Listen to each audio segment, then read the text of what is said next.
بسم اللہ الرحمن الرحیم. السلام علیکم. میں آپ کا میزبان سمیع ابراہیم اور آپ ہمارا سوشل میڈیا دیکھ رہے ہیں. دو معاملات ہیں جن پر ہم بات کریں گے. آپ کو ایران جنگ کی تفصیلات دیں گے. ڈونلڈ ٹرمپ کل اپنی قوم سے خطاب کرنے والا ہے اور تفصیلات دے گا. اس پر بات کریں گے کہ جو امریکہ دعویٰ کر رہا ہے کہ رجیم چینج ہو گئی اور ہم جنگ جیت گئے اور یہاں سے بھاگنے کی کوشش کر رہا ہے, اور دوسرا جو یورپ کا ری ایکشن ہے, کیا کیا تبدیلی اس جنگ کے بعد ہوئی ہے اور جو آنے والا دن ہے ان میں کیا حالت ہوگی مڈل ایسٹ کی, اور پاور کا جو بیلنس ہے وہ کیا ہوگا. اس پر بات کرتے ہیں. لیکن آغاز ہم کریں گے عمران خان کے حوالے سے. بڑی امپورٹنٹ ڈیولپمنٹس ہیں اور اس میں ایک مشال یوسف زئی صاحبہ کا ایک ٹویٹ ہے جس میں انہوں نے مائنس عمران کی بات کی ہے. تو انہوں نے ایک بات کہی ہے جو بہت ایسی بات ہے جو دل کو لگتی ہے اور حقیقت میں ایسا ہو رہا ہے کہ مائنس عمران کیسے ہوگا. مائنس عمران تو انہوں نے کہا عملی طور پر ہو چکا کہ وہ جیل کے اندر ہیں. بشرا بی بی صاحبہ جیل کے اندر ہیں, مہینوں سے کسی کی ملاقات نہیں ہو رہی, اندر سے کوئی خبر نہیں آ رہی, باہر سے کوئی خبر اندر نہیں جا رہی. اور جن لوگوں نے یہ سارا معاملہ دیکھنا ہے, یعنی جو پارٹی لیڈرشپ ہے, وہ ان کی جو ترجیحات ہیں وہ لوگوں کے سامنے ہیں. اور اس حوالے سے کوئی ایسا کچھ نہیں ہو رہا, اور عملی طور پر عمران خان کو پارٹی سے علیحدہ کر دیا گیا ہے, عوام سے علیحدہ کر دیا گیا. یہ بات بالکل درست ہے. یہ بھی انہوں نے کہا کہ جو مائنس عمران نامنظور کی بات کرتا تھا یا کرتی تھی, مثلا صنم جاوید, ان کو کے پی کے سے اٹھوا دیا گیا. عالیہ حمزہ, اب جب بات آ رہی تھی تحریک چلانے کی تو پچھلے چند دنوں سے, چند مہینوں سے انہوں نے بہت اچھا پارٹی کو مینیج کیا. ان کو کسی کی نشاندہی پر گرفتاری کرا دی گئی. ان کا کہنے کا مطلب یہ ہے کہ پارٹی کے اندر سے لوگ ہر طرح کی انفارمیشن دے رہے ہیں اور حکومت کے ہاتھوں میں کھیل رہے ہیں, اور عملی طور پر مائنس عمران خان کر دیا گیا. اچھا, اب اس میں مزید جو تازہ ترین ہے وہ یہ ہے کہ آج وفاقی آئینی عدالت نے ایک کیس کی سماعت کی کہ جی عمران خان کی رہائی کے لیے کے پی گورنمنٹ نے ایک ٹاسک فورس یا ایک رہائی فورس بنا لی ہے, وہ غیر قانونی ہے, تو اس کو ختم کیا جائے. تو وزیر اعلیٰ کے پی کے سے 10 دنوں میں جسٹس امین الدین کی سربراہی میں ایک بینچ نے جواب طلب کر لیا ہے کہ وہ اس حوالے سے وضاحت کرے. اور یہاں تک کہہ دیا امین الدین نے کہ ایک سزا یافتہ انسان کے لیے کس طرح کوئی فورس بنائی جا سکتی ہے اس کی رہائی کے لیے, جبکہ وہ جو درخواست گزار ہے اس عمران خان رہائی موومنٹ کے خلاف, اس کا یہ کہنا ہے کہ یہ کہہ رہی ہے پی ٹی آئی کی لیڈرشپ یا صوبائی وزیر اعلیٰ کہ ہمارا مقابلہ ڈاکوؤں سے ہے. تو اس معاملے کو آج وفاقی آئینی عدالت نے, جس میں علی باقر نجفی بھی تھے, یہ کہا ہے, یہ سیدھا پیغام دیا ہے کہ ہم عمران خان کی رہائی کی اگر کوئی عوامی سطح پر پی ٹی آئی کوشش کر رہی ہے تو ہم اس کو نہیں ہونے دیں گے. یہ ہے عدالتوں کا رویہ. یہ میں نے آپ کو خبر اس لیے بتائی ہے کہ آپ کو یہ اندازہ ہو کہ جن عدالتوں کا نام لے کے ٹرک کی بتی کے پیچھے پاکستانی عوام کو لگا دیا گیا کہ عمران خان کو ریلیف مل جائے گا, وکلاء کی بھی گفتگو, اور کہ یہ 10 منٹ کا مقدمہ ہے, یہ 15 منٹ کا مقدمہ ہے, بالکل سب کے سامنے یہ بات آ گئی. اور پھر خاص طور پر اب میں آپ کو ایک نقشہ کھینچ دیتا ہوں. ایکسکیوز می, کل جو آپ نے اسلام آباد ہائی کورٹ میں دیکھا سب کچھ, بجائے اس کے کہ ان کی ضمانت کی جو درخواست تھی, سزا سسپینشن کی جو درخواست تھی, جو طریقہ کار ہوتا ہے اس کو سنا جاتا, ججز نے یہ کہہ دیا, ڈوگر صاحب نے, کہ جناب ہم مین اپیل پر سماعت ہوگی, اس پر ہم دلائل سنیں گے اگلے ہفتے. اس کا کیا مطلب ہے؟ کوئی ضمانت پر رہائی نہیں, کوئی سزا سسپینشن نہیں ہے. Excuse me. اور کیا ہوگا مین اپیل؟ اور آپ کا کیا خیال ہے کہ یہاں پہ ڈوگر صاحب کو اس لیے بٹھایا گیا کہ وہ آ کے عمران خان کو قانون کے مطابق فیصلہ کریں گے, 16ویں 17ویں نمبر سے اٹھا کے, کہ وہ ٹرائل کورٹ کا فیصلہ ہے اسی کو اپ ہیلڈ کریں گے.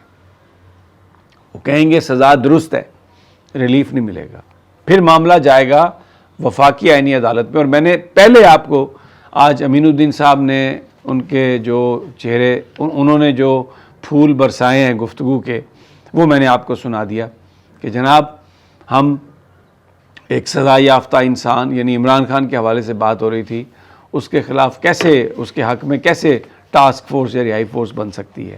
اور پھر قانون میں تبدیلی کے بعد اب جو عمران خان کا مقدمہ جائے گا وفاقی آئینی عدالت میں، اور وہاں پر میرٹس پر بات نہیں ہوگی، صرف یہ دیکھا جائے گا، ٹیکنیکل گراؤنڈز دیکھی جائیں گی کہ جس وقت ٹرائل کورٹ میں مقدمہ ہوا کیا اس وقت کہیں پر جو ملزم ہے اس کا کوئی حق متاثر تو نہیں ہوا۔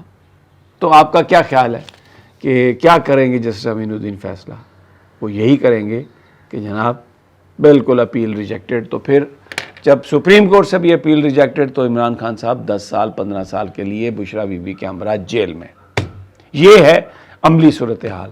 کیا پی ٹی آئی کا کوئی لیڈرشپ اس حوالے سے بات کر رہا ہے؟ سوائے اس کے کہ یہ ایک دوسرے کی ٹانگیں کھینچتے ہیں، سوائے اس کے کہ یہ لوگوں کو ٹرک کی بتی کے پیچھے لگاتے ہیں۔ عمران خان بالکل عملی طور پر جن لوگوں نے مائنس کرنا تھا، میں مشال یوسف زئی کی اس بات سے متفق ہوں کہ وہ اس کو مائنس کر دیا گیا، اور اس میں جو پارٹی لیڈرشپ ہے، آپ یہاں تک دیکھیں کل علیمہ خان صاحبہ نے یہ بات کہی کہ جناب ہم درخواست کرنا چاہ رہے تھے عدالت میں دائر کہ قاسم خان کے حوالے سے جو وزراء نے پریس کانفرنس کی ہے وہ غلط کی ہے، اور وہ پیکا ایکٹ کے تحت مقدمہ درج ہو، تو جو پارلیمانی پارٹی کے لوگ ہیں انہوں نے کہا کہ نہیں، آپ یہ اطاعت آرڈر کے خلاف مقدمہ درج نہ کریں۔ تو اب علیمہ خان صاحبہ نے کہا کہ ہم فیملی کے ذریعے مقدمہ درج کریں گے۔ تو مجھے بتائیے، اچھا پھر ایک بات اور بھی ہے، جو وکلاء ہیں عمران خان صاحب کے، کھوسا صاحب ہیں، سلمان صفدر صاحب ہیں، وہ کھل کے تو بات نہیں کرتے، لیکن پرائیویٹ گفتگو میں وہ کہتے ہیں کہ جی جب اسلام آباد ہائی کورٹ میں مقدمہ تھا تو علیمہ خان صاحبہ نے آ کے وہاں پر بیان دیا، اور اس میں ندیم قریشی جو ڈاکٹر ہے اس کا ذکر کیا، اور ججز نے اس کو پکڑ لیا اور ہمارا کیس ڈیمالش ہو گیا۔ اور جو علیمہ خان صاحبہ ہیں وہ پارٹی لیڈرشپ کی بہت بے عزتی کرتے ہیں۔ میں کہتا ہوں کہ اگر یہ باتیں درست بھی ہیں تو بھی جو پارٹی لیڈرشپ ہے اس کا یہ فرض تھا کہ وہ عمران خان کی رہائی کے حوالے سے ایک مؤثر منصوبہ بندی کر کے اس پر عمل درآمد ہوتا۔ وہ کہاں ہے؟ یہاں پر جو لیڈر ہیں ایک دوسرے کے خلاف بیان دیتے ہیں، جو کوئی کرنا چاہتا ہے اس کو نشاندہی کر کے گرفتار کرا دیتے ہیں، اور سب سے بڑی بات یہ ہے کہ بس جس دن تاریخ ہے اس دن آ کے تصویریں کھنچوا کے ٹویٹر پر بھیج کے تو واپس چلے جاتے ہیں۔ تو یہ اب میں یہ بات ساری کوئی مایوسی کسی کے پھیلانے کے لیے نہیں کر رہا، میں پاکستان کے لوگوں کو میرا یہ فرض ہے کہ بطور صحافی میں جو سمجھوں، میں دیکھوں، اس کو بیان کروں۔ عملی طور پر انہوں نے مائنس کر دیا ہے، اور اس کی بڑی وجہ یہ ہے کہ اب حکومت کو یہ یقین ہے کہ کوئی لوگ عوام عمران خان کے لیے باہر نہیں نکلے گی۔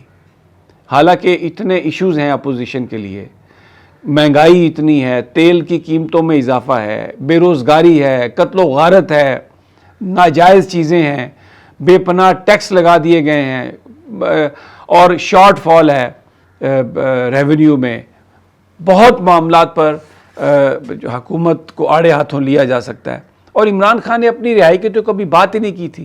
یہ جو عمران خان رہائی موومنٹ ہے، عمران خان رہائی فورس ہے، مجھے نہیں پتا یہ کہاں سے آ گئی۔ عمران خان نے ہمیشہ جب بھی ہم جیل میں جاتے تھے وہ ایک بات کرتے تھے کہ انڈیپینڈنس آف جوڈیشری کے لیے بات کریں، جب عدلیہ آزاد ہوگی، ججز آزاد ہوں گے تو یہ سارے جعلی مقدمے ختم ہو جائیں گے۔ آپ جا کے لوگوں کے رائٹس کی بات کریں، آپ بے روزگاری کے خلاف تحریک چلائیں، آپ بتائیں کہ یہ جو لوگ اس وقت برسر اقتدار ہیں یہ ان کا حق نہیں تھا، یہ الیکشن ہارے ہوئے تھے، لیکن انہوں نے اس تحریک کو جان بوجھ کے نیرو ڈاؤن کر دیا۔ عمران خان کی رہائی، ہمارے لیڈر کی رہائی، نہ رہائی کے لیے کوئی کام کیا، لوگوں کو الٹا مایوس کیا، لوگوں کو بلا کے جس انداز میں کوئی چائے پینے چلا گیا، کوئی کہاں پہ چلا گیا۔ تو آج صورتحال یہ ہے کہ عملی طور پر عمران خان مائنس کر دیا گیا، اور یہ لیڈرشپ منافقت کی بنیاد پر خاموش ہے۔